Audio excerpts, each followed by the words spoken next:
Boa noite, na paz do Senhor.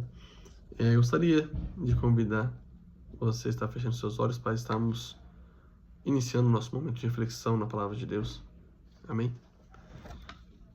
Deus maravilhoso, Deus poderoso, estamos aqui, ó Pai, diante da Tua presença.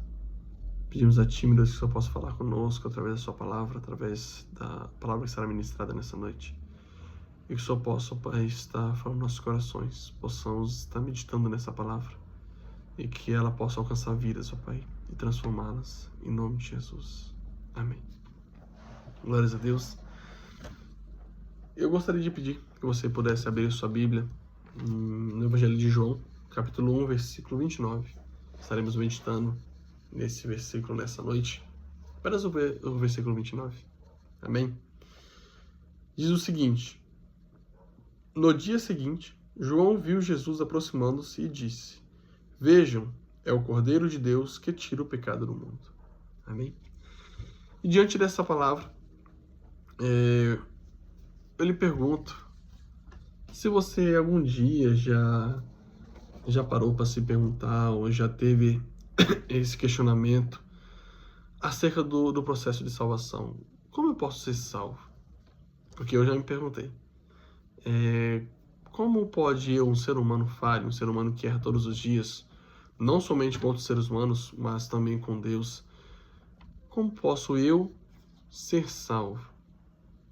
Eu, um ser tão falho, que erra todos os dias peca, como posso eu ser salvo diante da graça, diante da santidade de Deus?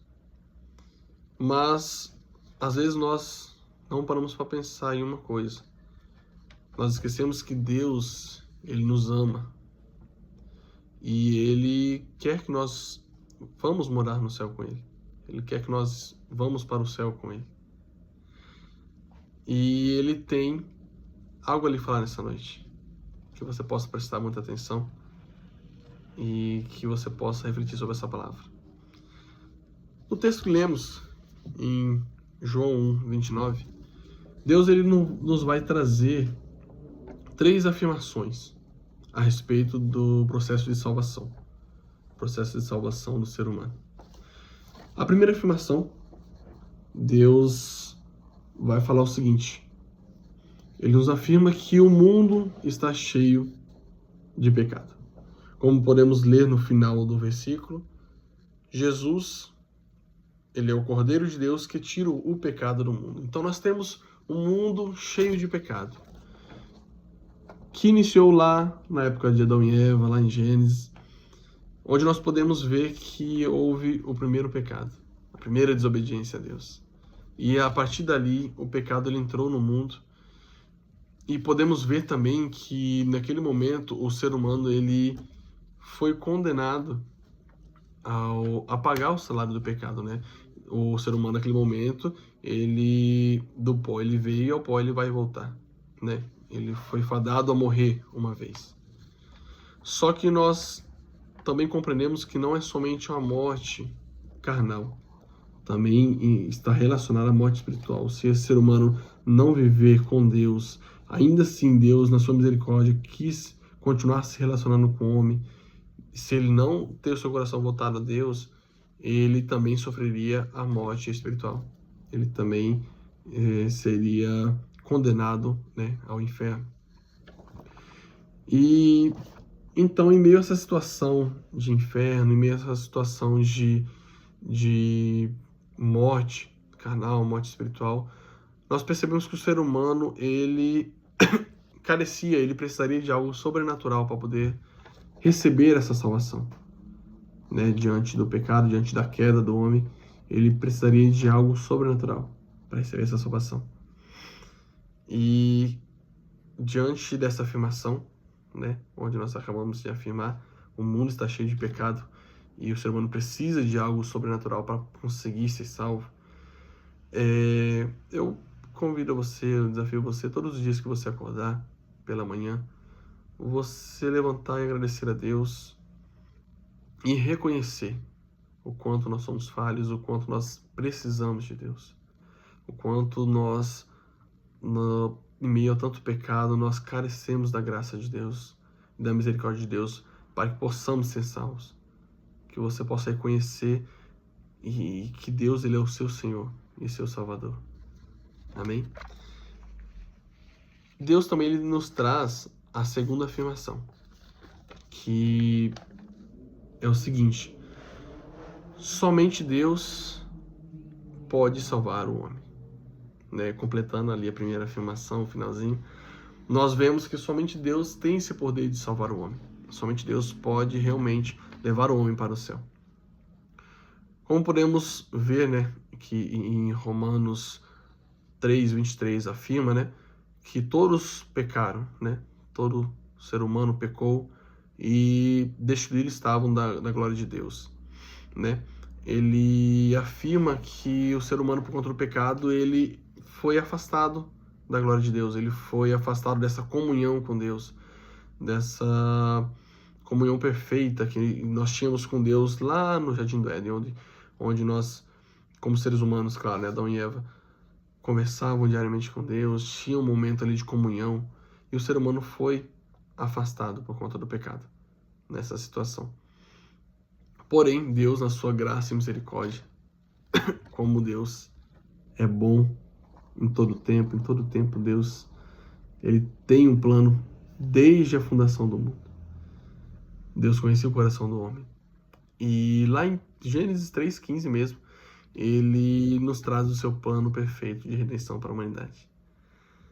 Deus, ele diz o seguinte à serpente: porém inimizade entre ti e a mulher, entre a sua semente e a sua semente. Esta te ferirá a cabeça e tu lhe ferirás o calcanhar. A qual, naquele momento, ele está anunciando a graça de Deus revelada em Jesus Cristo, que lá na frente iria vir ao mundo para salvá-lo, como podemos ver nesse versículo 29. Deus, ele nos ama tanto que mesmo lá no início, diante da queda do homem, ele já tinha um plano perfeito de salvação.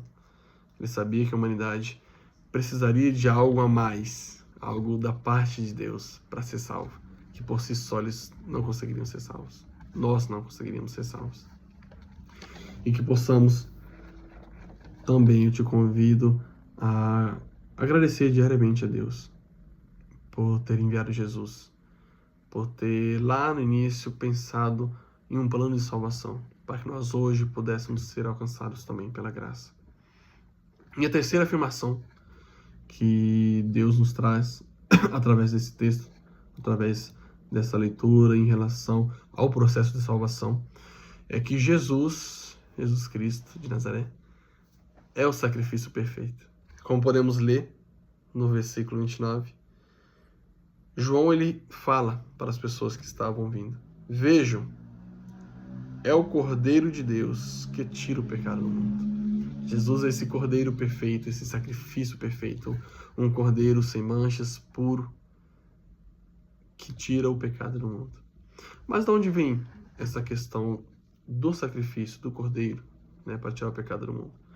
No Antigo Testamento nós vemos que o povo de Deus ele realizava sacrifícios para a expiação dos pecados. Podemos ver que o sangue e o alto valor do animal, né, tinha que ser um animal puro, um animal sem manchas, ele cobria os erros e os pecados das pessoas. Então nós vemos a simbolização de como o pecado exige a morte como salário, exige sangue como salário, né? E era algo a ser pago. O povo de Deus, eles tinham que pagar esse sacrifício, eles tinham que pegar da sua, vamos falar assim, da sua criação, um cordeiro sem manchas, para poder sacrificar pela expiação do pecado do próprio povo. Então nós vemos que era algo realmente a ser pago com um preço de sangue, com uma vida. Era uma vida sendo tirada para salvar outra vida. Mas com a vinda de Jesus, nós vemos que tudo isso muda. Ele veio não para destruir a lei ou para retirar a lei, mas sim para cumpri-la e para ser a própria lei. Ele era o Cordeiro sem manchas, simbolizando o Cordeiro sem manchas, perfeito, puro, e unicamente necessário para o sacrifício da expiação do pecado de toda a humanidade. Tanto as pessoas que estavam naquele momento ali com ele, quanto as pessoas futuras. E não era mais necessário um sacrifício animal, sacrifício ou de outro animal ou de outra pessoa, porque Jesus foi o único sacrifício necessário e suficiente para a salvação de toda a humanidade. E nós vemos que Deus, ele revela a sua graça através de Jesus Cristo. Ele revela o seu plano perfeito através da vinda de Jesus Cristo. E ele revela, enfim, né, ele realiza e concretiza, enfim, o seu plano lá de Gênesis, na cruz do Calvário, onde Jesus morreu, padeceu por nós, levando nossos pecados, nossas dores, e para que nós pudéssemos ser salvos, e ressuscitando 3 dias depois. E foi um preço muito alto a ser pago, porque não era somente morrer, ele estava levando sobre si todo o pecado do mundo. Então eu convido você a imaginar Cristo levando sobre si todo o seu pecado, tudo que você vai fazer a vida inteira, de uma única vez, não só seu, mas de toda a humanidade. Então não era somente o morrer, não era somente o sofrer da carne, mas o sofrer espiritual também. E diante dessa afirmação, eu te afirmo que Jesus quer te conhecer. E eu te convido a começar diariamente a orar mais, a ler mais a Bíblia, ler mais os evangelhos, principalmente, para você conhecer a Cristo. Ler o Antigo Testamento também, porque é muito importante, porque tem muitas profecias sobre Cristo e ações que Deus está realizando diretamente. Mas eu convido você a começar a orar mais, começar a se aprofundar no seu relacionamento com Cristo, no seu relacionamento com Jesus, jejuando, lendo mais a Bíblia, orando, porque Ele quer ter um relacionamento contigo, e para que você possa ser salvo por esse Cristo, esse Jesus maravilhoso, você tem que conhecê-lo, você tem que crer nele. E diante dessas afirmações que nós lemos e que nós discutimos essa noite, que você pode estar refletindo, Deus, Ele te quer no céu. Eu volto a reafirmar, Deus, Ele, através da sua graça e misericórdia, Ele te quer no céu. Mesmo você sendo um homem falho, um ser humano falho, Deus ainda te quer no céu. Ele ainda te ama. Ele ainda espera te alcançar. E eu desafio você, nesse momento, a fechar seus olhos. Eu peço que você possa estar olhando diferente para como você tem vivido até hoje. Eu não sei qual é a forma que você tem vivido, ou como você tem se envolvido na igreja, ou como você tem vivido a sua vida com Cristo, tanto na igreja quanto fora dela. Mas eu peço que você possa estar olhando diferente para ela nessa noite. Olhando em perspectiva da sua vida, com a perspectiva de Cristo, que entregou tudo para que você pudesse ser salvo. Que Ele te amou tanto, tanto, ao ponto de morrer naquele madeiro para que você pudesse ser salvo. Como eu falei, de levar sobre si todos os seus pecados, todas as suas dores, de pagar um preço de sangue para que você pudesse ser salvo. E para você estar pensando, como está a sua vida hoje? Como está o seu caminhar com Cristo? Porque Deus, Ele te amou. Deus, Ele te amou tanto que enviou o seu Filho unigênito para morrer por você. Jesus Cristo te amou tanto que se entregou voluntariamente, porque Ele era Deus, irmãos. Nós sabemos que Ele era humano, mas também Ele era Deus. Ele poderia descer daquele madeiro a hora que Ele quisesse. Mas Ele se entregou para que você pudesse ser salvo. Se entregou voluntariamente. E eu peço você a estar pensando nessa noite. Pensando nisso nessa noite, para você tomar um passo de fé nessa noite. Diante das afirmações que nós tivemos, eu peço que você possa, diante também dos pensamentos e reflexão que você teve sobre a sua vida, Que você possa voltar a ter esperança em Cristo. Acreditar que Jesus é o seu Salvador, Ele é o seu único Salvador e somente Ele pode salvar. Não somente desse mundo, do nosso dia a dia, mas da condenação eterna. Ele pode te levar para o céu. Ele te alcançou naquela cruz. Ele se sacrificou por você. Jesus Cristo, Ele morreu por você, para que você pudesse ser salvo. E nessa noite eu convido você, que ainda não aceitou Jesus, que você possa fechar seus olhos, né? Assim, continuar seus olhos fechados, que você possa colocar sua mão no seu coração. Nós teremos orando nessa noite. Deus, eu não sei, ó Pai, quem está ouvindo essa pregação, quantos estão sendo alcançados, mas aquele, ó Pai, que deseja aceitar o Senhor nessa noite. Que o Senhor possa, ó Pai, receber, ó Pai, essa pessoa como seu filho. Que o Senhor possa, ó Pai, colocá-lo, ó Pai, o seu nome no livro da vida. E que ele possa, ó Pai, ter, ó Pai, a compreensão e a certeza, ó Pai, de que só o Senhor é Deus. De que só o Senhor, ó Pai, pode salvá-lo. De que só Jesus Cristo pode salvá-lo. E que o Senhor possa recebê-lo, ó Pai, nessa noite, como parte da sua família, como parte do corpo, Pai, da sua igreja. Que ele possa se sentir abraçado, ó Pai, por Ti, e receber, ó Pai, a presença do Espírito Santo ao seu lado, te consolando e guiando ele, ó Pai, por esse mundo. É que eu te peço em nome de Jesus. Você também que deseja se reconciliar nessa noite, porque às vezes nós se afastamos, mas em todo momento, Deus, Jesus está de braços abertos, te esperando, para que você possa voltar aos seus caminhos, para que você possa voltar correndo como uma criança quando vê o seu pai e corre aos abraços. Corre, pula nos seus braços e abraça com vontade. Que você possa fechar seus olhos nessa noite também. Deus, essas pessoas, ó Pai, também que estão ouvindo, Pai, que desejam, Pai, se reconciliar contigo. Que o Senhor possa, ó Pai, estar perdoando seus pecados nessa noite, através, ó Pai, de Jesus Cristo. Que o Senhor possa, Pai, estar alcançando novamente seus corações, preenchendo, ó Pai, seus corações e que eles possam se manter firmes, ó Pai, diante do Senhor. Abraços, ó Pai, que o Senhor possa